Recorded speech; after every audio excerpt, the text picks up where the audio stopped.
இலங்கையின் வடக்கே கிளிநொச்சியிலிருந்து வவுனியாவுக்கு மோட்டார் சைக்கிளில் கஞ்சா கடத்தியதாக பெண் ஒருவர் உட்பட 2 கைது செய்யப்பட்டுள்ளதாக போலீசார் தெரிவித்துள்ளனர். வவுனியா ஓமந்தை போலீசார் மேற்கொண்ட விசேட சோதனை நடவடிக்கையின் போது கிளிநொச்சியிலிருந்து வவுனியாவுக்கு வருகை தந்த மோட்டார் சைக்கிள் ஒன்றிலிருந்து 700 கிராம் கஞ்சா மீட்கப்பட்டுள்ளது.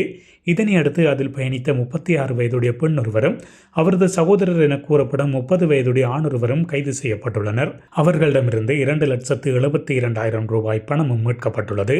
மேலதிக விசாரணைகளின் பின்னர் குறித்த இருவரையும் நீதிமன்றத்தில் முற்படுத்த நடவடிக்கை எடுக்கப்பட்டுள்ளதாகவும் ஓமந்தை போலீசார் மேலும் தெரிவித்துள்ளனர்.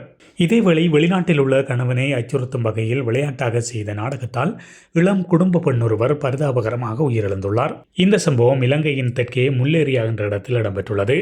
குறித்த பகுதியைச் சேர்ந்த பெண் ஒருவர் இவ்வாறு உயிரை மாய்த்துக் கொள்வதாக நடித்த வேளையில் உண்மையாகவே உயிரிழந்துள்ளார்.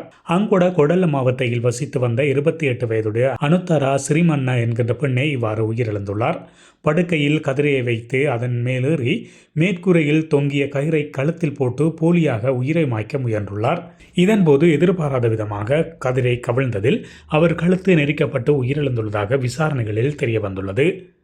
கணவர் உதவியுடன் கட்டிய புது வீட்டின் புதுமனை புகுவிழா எதிர்வரும் 19ஆம் தேதி நடைபெறுவதாக இருந்த நிலையில் இந்த துயர சம்பவம் இடம்பெற்றுள்ளது. இதுபோன்ற செய்திகளை உடனுக்குடன் தெரிந்து கொள்ள மீரா தமிழ் சேனலை சப்ஸ்கிரைப் செய்து இணைந்தீர்கள்.